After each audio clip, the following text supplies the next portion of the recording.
kera waraburabujwe kenshi 59 n'uwa 90 uw'Icyenda na rimwe n'Icyenda na kabiri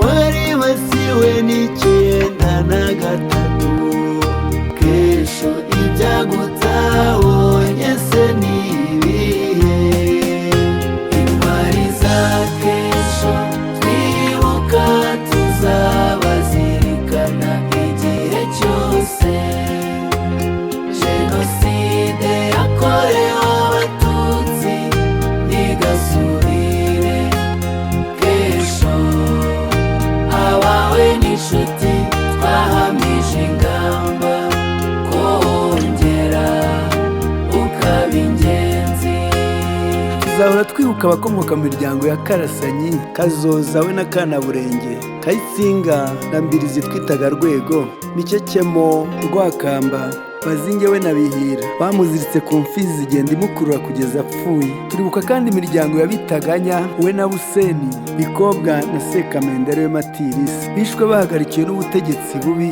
bo babeshya ko bugiye kubahesha inka zabo. Abo bose kubabura byadusizemo icyuho. Twibuka kandi n'umuryango wa Biseruka Butera Gafurebo we na Gahaga. Abo bose tuzabazirikana iteka.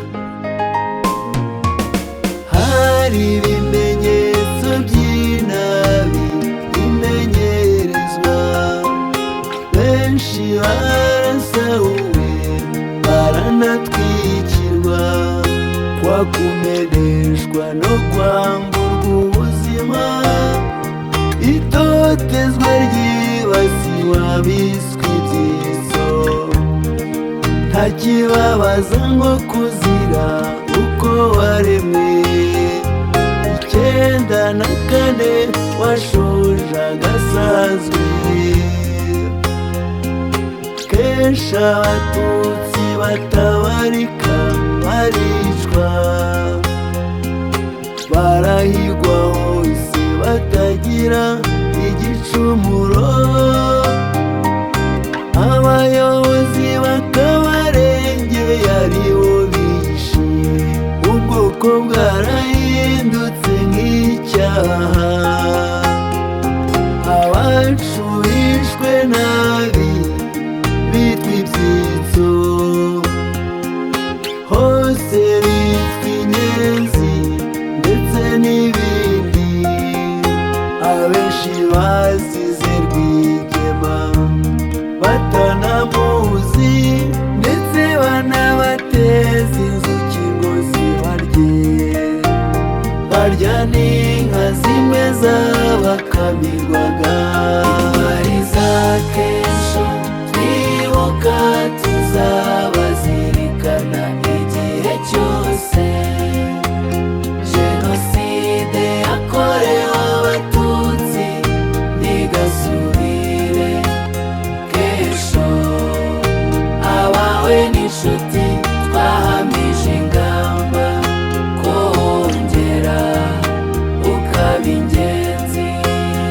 Tuzahora twibuka kandi imiryango ya Gapfunsi, Gasasira na Gasereka, Gumiriza, Kabagunda na Kabirigi, Kari iwabo wahambwe ari muzima, Kagaragu, Barubukeye na Rutayisire, Miharizo, Muhindi na Muhuniko, Muhire na Munyamagana ndetse na Ndekezi.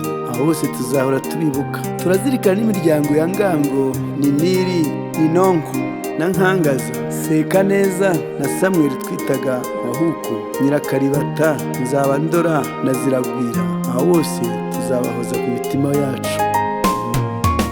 Barishwa bakuru bagiraga impanuro, barishwa abana n'abari mu nda, ababyeyi ntabwo babarebe izuba, abasore n'inkumi baragaze igihugu, kesho yacu wagushije ishyano,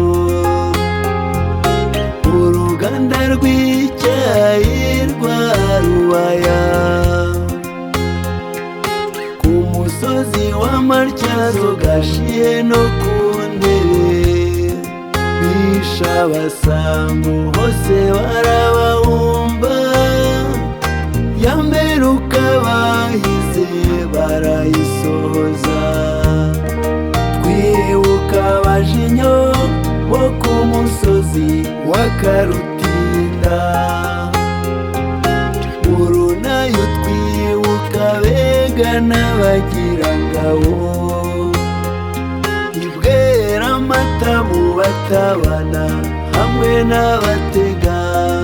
Twibuka abajinyo bo mu Gisayo n'Abagege n'izindi mfura zose zishwe nabi.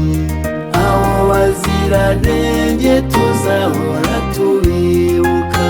Intwari za Kesho twibuka tuzabazirikana igihe cyose.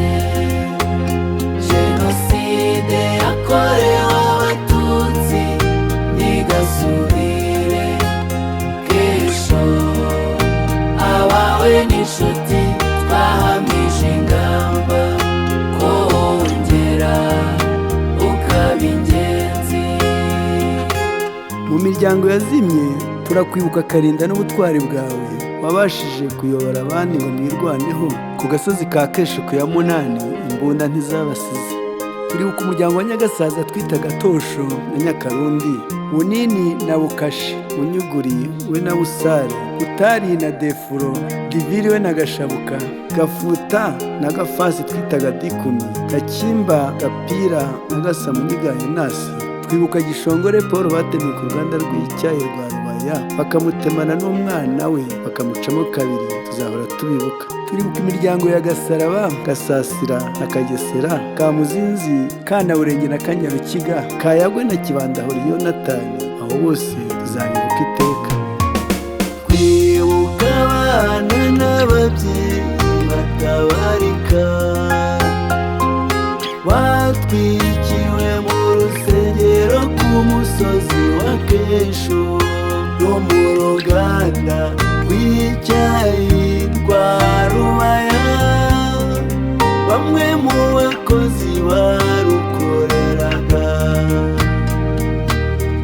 bahemberwaga kwirirwa bahiga Abatutsi. Abo bose bicishijwe amasasu n'imihoro, abandi baroswe mu mugezi wa Giciye. Basoza ya mvugo mbi y'abayobozi babi,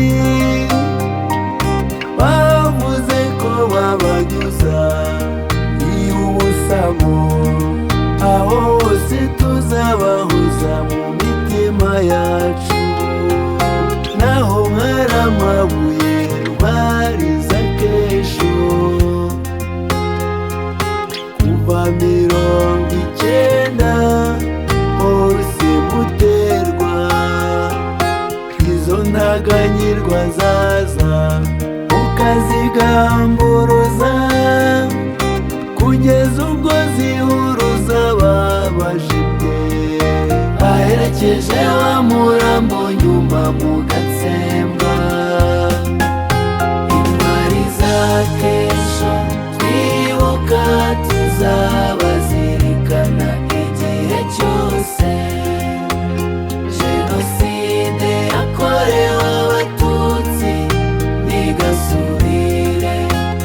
Kesho abawe n'inshuti twahamije ingamba ko wongera ukaba ingenzi.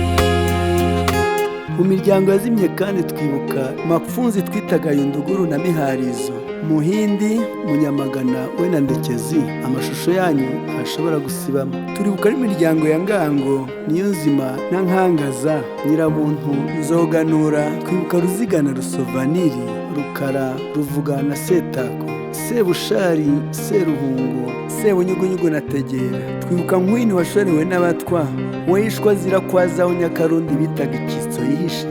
Abo bose n'izindi mfura zose za Kesho zazize Jenoside yakorewe Abatutsi n'abaguye ahandi mwese tuzahora tubibuka. Reka dushimire intwari abadasigana, abo bayobozi beza bunamuye icumu, tukabona u Rwanda rwiza rwera ineza. Uwasimbutse jenoside yakorewe Abatutsi, akabaho n'ibyiza ruri kwera. Ubu twibitse umurimo unoze n'indangagaciro, abasore n'inkumi n'abato babyiruka ubu, abakura imbere n'ubuyobozi buboneye, kubaho tukababeraho n'intego idakuka. Ejo yacu uzongera ugarura isura, intwari z'akejo twibuka tuzabazirikana igihe cyose. Jenoside yakorewe Abatutsi ntigasubire kesho, abawe n'inshuti twahamije ingamba kongera ukaba ingenzi. Kesho abawe n'inshuti twahamije ingamba